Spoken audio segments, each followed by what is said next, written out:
بسم الله الرحمن الرحيم. السلام عليكم ورحمة الله وبركاته. أنا اسمي ألفا أحمد أوريا جالو من غينيا كوناكري، ومقيم حاليا في بلجيكا. فرسالتي هذه موجهة إلى الأمة الإسلامية وإلى الشعب الليبي وإلى العرب خاصة وإلى الإنسانية عموما. لعلكم شاهدتم كما شاهدت أنا تقريرا في CNN تجسد لنا أحوال بعض الشبان الأفارقة الذين دخلوا الأراضي الليبية قاصدين العبور إلى أوروبا. تركوا بلدانهم أملا منهم أن يجدوا عيشا كريما، عيشا رغدا أحسن من الظروف التي يعيشونها في بلدانهم. ولكن المؤسف أن نرى في هذا التقرير بعض الليبيين وبعض محاربي البشر يبيعون هؤلاء الأفارقة كما كان يحدث في سوق النخاسة في العصور القديمة أو قبل الإسلام. فنسمع في التقرير بين البائع والمشتري أو ممن يسمسرون في هذه القضية، نسمع أرقام 400 600 700 800 لا لها بالعملة المحلية الليبية أو بالدولار، ولكن التقرير لا يوضح ذلك. فنحن لا نبرر وجود هؤلاء الشبان في ليبيا، فلا نبرر بالطريقة التي يسلكونها للوصول إلى أهدافهم،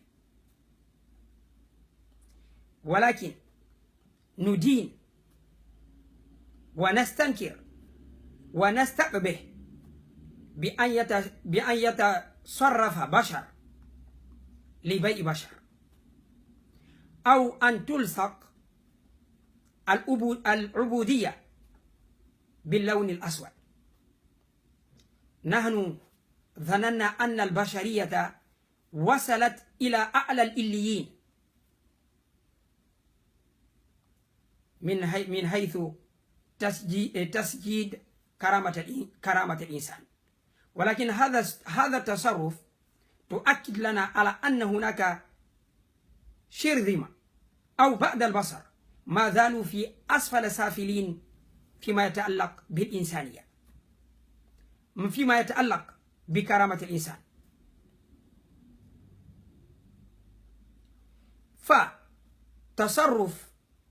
التصرف بمثل هذه المساعي لا تجسد الروابط الإسلامية ولا تساعد على التفاهم بين الشعوب. فليبيا دولة عضو في الاتحاد الإفريقي، فليبيا دولة مسلمة، فليبيا تشارك العالم في القضايا الإنسانية. ولكن المؤسف يا إخوة، في الأدبيات العربية هناك صورة نمطية تربط بين العبودية وبين لون الأسود. فنحن ظننا على أن القرآن العامل الحي والنازع في قلوب المسلمين قد مها هذا، ولكن هذا التصرف تؤكد لنا على أن هناك ما زال هذه المعاني القرآنية الجليلة ما زالت لم تصل فئة ممن ينتمون إلى دول إسلامية. فهذا التصرف لا يجوز، وهذه الصورة النمطية ينبغي أن تمحى، بل يجب أن تمحى في ذاكرة الشعوب، على أن الإفريقي، على أن الأسود عبد. لقد مر بأفارقة حين من الدهر كثير من الشعوب استعبدوه، ونحن ظننا على أننا في القرن 21 فالشعوب يحترم بعضها بعضا. وعندما تختلط ببعض العرب أو حتى بعض الدعاة، نحن كمسلمين يحاولون دائما تصويرك بصورة معينة. فمثلا إذا أخذنا سيدنا بلال كمثال، فهو صحابي جليل يحظى باحترام كبير في الإسلام وفي التاريخ الإسلامي، وله مكانة رفيعة عند الرسول وعند الله عز وجل. فكل واحد منا يتمنى أن يكون كبلال أو يتشبه ببلال. ولكن عندما تختلط ببعض الدعاة، أنت كإفريقي أو واحد جاء من جنوب الصحراء أو أسود، يحاولون دائما تصويرك بهذه الصورة التي أسلم بها بلال، لأنه كان عبدا عند وليد بن المغيرة، فمن أبو بكر عليه بشرائه وتحريره، فهو نعم العمل ما قام به سيدنا أبو بكر وجزاه الله خيرا. فيحاولون دائما تصوير المسلم الإفريقي كبلال، وينسون شيئا، على أن أول هجرة في الإسلام كان إلى الحبشة، والحبشة كان يرأسها ملك، هذا الملك يسمى النجاشي، وكان أسودا. إذن فالرسول صلى الله عليه وسلم أوصفه بصفات جليلة، مثل بأنه كان ملكا عادلا لا يظلم عنده أحد، وهذا كان أسودا وكان إفريقيا. وهناك من يذكر في بعض الروايات تذكر بأن الرسول صلى الله عليه وسلم صلى عليه صلاة الغائب. إذن يعني أن هناك أفارقة كانوا ملوكا. والتاريخ أيضا يذكر لنا على كنك موسى، فهذا إذن كان ملكا في الإمبراطورية المالية، إمبراطورية مالي، فهو كان قاصدا إلى الحج، فأخذ معه آلاف، مئات أو آلاف من شعبه، فتوجهوا إلى الحج، فكانوا حاملين ذهب وفضة وأموالا كثيرة، فمروا بمصر وذهبوا إلى الحجاز فوزعوا هدايا وصدقات على الفقراء هناك.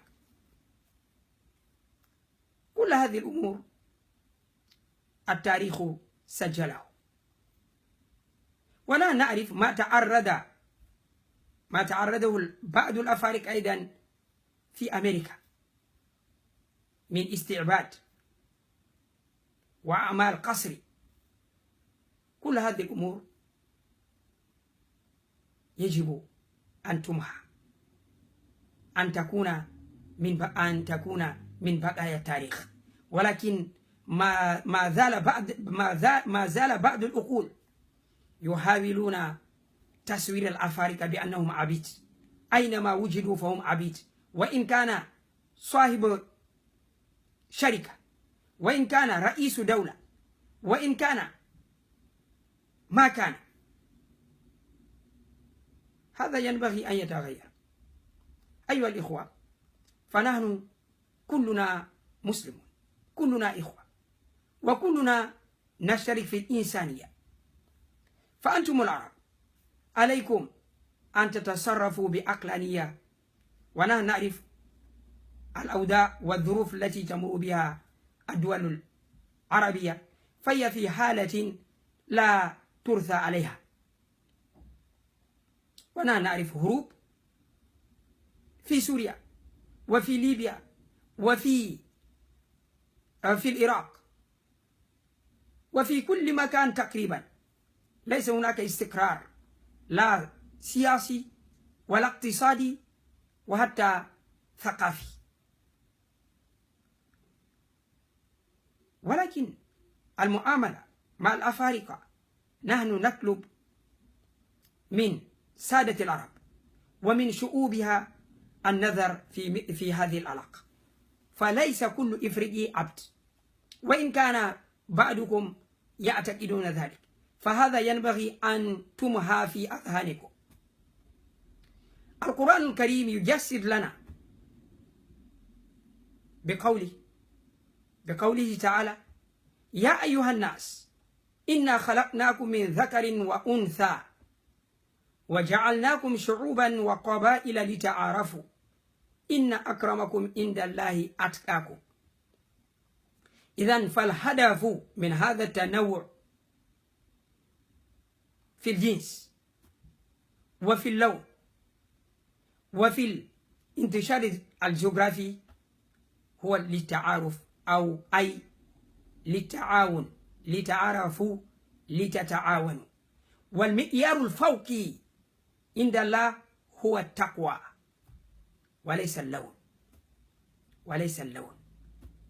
ونحن اعتقدنا على أن الإنسان، بل الإنسان المسلم، ارتفع إلى أعلى الإليين لهذه المعاني القرآنية وهذه النصوص وما وصل إليه البشر من العلوم والتكنولوجيا.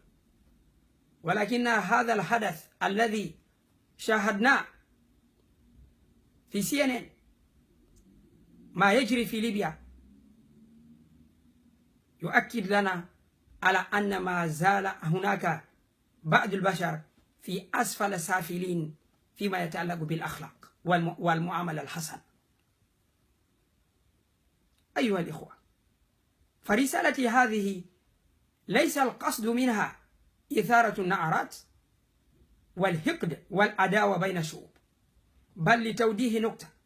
بل هناك بعض الأفارقة مسلمون يمرون بمثل هذه البلدان الذي يعتقدون أنها إسلامية، والمعاملة تكون إسلامية، ويحدث العكس.